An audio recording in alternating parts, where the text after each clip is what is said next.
Bonsoir et bienvenue sur Commentaire de foot. Ce soir, nous avons choisi de débriefer le match entre le Maroc et le Cap-Vert qui s'est terminé par un partout.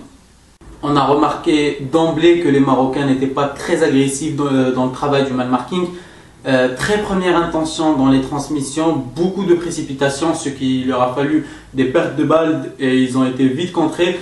Ils n'ont pas été présents sur le deuxième ballon. Quant à l'équipe capverdienne, elle prenait à défaut les Marocains sur les coups de pied arrêtés, sur les combinaisons. Une équipe qui pose son jeu, qui profite du manque d'agressivité des Marocains. Les Marocains anticipent mal, une défense en difficulté dans plusieurs domaines. Dans la relance, on a vu un Belgdish pas très propre dans sa relance.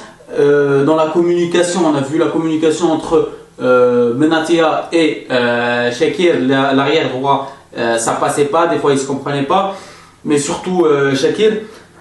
Milieu avec une prise de risque démesurée bien sûr avec ce Belanda et Barada. Bien sûr que sur le papier il fallait prendre le risque. Quand Angola on disait qu'il fallait prendre le risque, beaucoup d'analyses disaient qu'il fallait prendre le risque, mais dès la première mi-temps tu peux pas prendre de risque comme ça. Moi je fais aucune critique comme ça, au contraire je le soutiens, je n'ai rien contre lui, mais voilà, il fallait pas prendre toute cette prise de risque.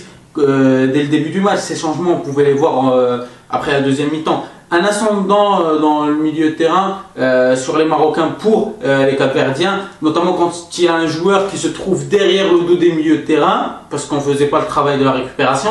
Du coup, il y avait toujours un joueur devant les défenseurs et les défenseurs étaient hésitants. Et il y avait des mouvements aussi sur les côtés. Heureusement que le gardien marocain a tenu la baraque avec l'aide de Benatia, mais surtout le gardien qui a été très présent. Les distances entre les lignes ne sont pas respectées. Un Barada pas à son poste, sauf au dernier quart d'heure après le but, mais on va reparler de ça. Un Barada qui perd beaucoup de ballons, bien sûr qu'il n'est pas placé à son poste. On n'a pas vu un shifting entre Barada et Belhanda sur le poste de numéro 8, numéro 10. Même si Barada n'est pas un milieu relayeur de formation, c'est un numéro 10. Voilà. Et l'Ahmadi, dans sa zone, c'est un joueur qui a aujourd'hui été déchelé dans le jeu, notamment dans son ballon, dans sa perte de balle qui a causé le but. On dit toujours aux joueurs du milieu de terrain, surtout dans cette zone dangereuse, de jouer qu'au joueur qui est en face de toi. Là, l'Ahmadi a voulu se retourner, il s'est fait chipper le ballon et on voit tout de suite après un Platini qui pique le ballon. Même si, bon, les défenseurs, on ne peut pas leur en vouloir tant que ça, même si à mon avis, il devait y avoir quelqu'un en couverture, mais ils ont été très surpris. Et ça se travaille à l'entraînement. Les pertes de balles, comment réagir, ça se travaille à l'entraînement. Voilà, chapeau bas à Al Merli pour cette première mi-temps. On a vu en deuxième mi-temps l'Arabi qui rentre et Amrabat qui sort du coaching. Ça, c'est du coaching de la part de Taussi. Tous les duels au milieu de terrain sont gagnés par les Capverdiens, que cela soit en première mi-temps ou en deuxième mi-temps. Les centres, on voit bien que les centres, il y a un manque de travail pour les Marocains, surtout en phase offensive. Saïdi qui sort ensuite pour faire rentrer Belrezouani, un petit peu tenter la fraîcheur. On a vu de la fraîcheur, de la bonne volonté de la part de ce joueur, même si parfois il s'est enflammé, il s'est emporté. Shakir, voilà, je veux juste parler de Shakir qui n'a pas assuré ce soir. Il était en manque de communication avec Benatia, un peu hésitant, il ne connaît pas le haut niveau.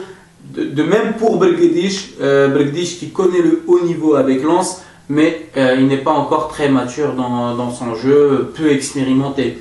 Le Maroc, contré au début de sa construction, d'ailleurs, on a vu une absence totale de construction, une absence totale de combinaison, peu de soutien du milieu pour les ailiers, sauf avec la rentrée de Chefny, qui a changé beaucoup de choses, qui est rentré à la place de Belanda et qui a changé beaucoup de choses, qui est devenu le maître de ce milieu de terrain. Un manque de coordination avant la rentrée de Chefny, et même après la rentrée de Chefny n'a fait qu'améliorer légèrement les choses, il ne peut pas tout faire. On a vu aussi de la part du milieu de terrain, chaque joueur, surtout l'Ahmadi, surtout Barada, chaque joueur du milieu de terrain, on a vu faire des transversales à gauche. Ça marchait la première fois, la deuxième fois, la troisième fois, mais à un moment, il faut varier le jeu. Et ça, on ne l'a pas vu. Puis on a vu le but de l'Arabi, Barada qui a trouvé du champ, de l'espace à droite. L'Arabi qui a attendu ce ballon, la défense capverdienne alignée, qui s'est fait piéger, alignée sur la même ligne, qui n'ont même pas eu l'intelligence de marquer l'Arabi. Et puis ça profite aux Marocains. Donc El Arabi qui marque. Après le but, on a vu le Maroc dominer, certes, mais aveuglement.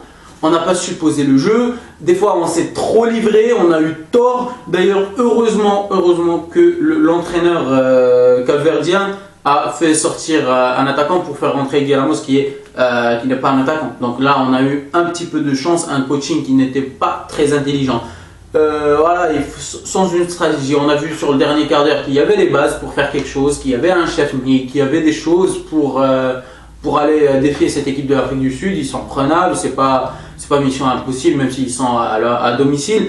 Mais voilà, il ne faut pas se livrer, ne pas passer d'un extrême à un autre. Aujourd'hui, on a vu que M. Rachid Torsi est passé d'un extrême où on voyait une équipe marocaine qui ne se livre pas, qui n'était pas courageuse, qui n'était pas audacieuse, à une équipe qui se livre trop, mais sans cette audace qui est usée à bon escient. Voilà, c'était tout pour ce match. J'espère que cette analyse vous a plu. Cette analyse était en collaboration avec marocfoot.info. Le lien de leur page ainsi que de leur site est dans la description. Vous pouvez aussi suivre Commentaire de foot, le lien est dans la description. Vous pouvez me follower sur Twitter, le lien est dans la description. Voilà, n'oubliez pas que Commentaire de foot, c'est le foot et puis c'est tout.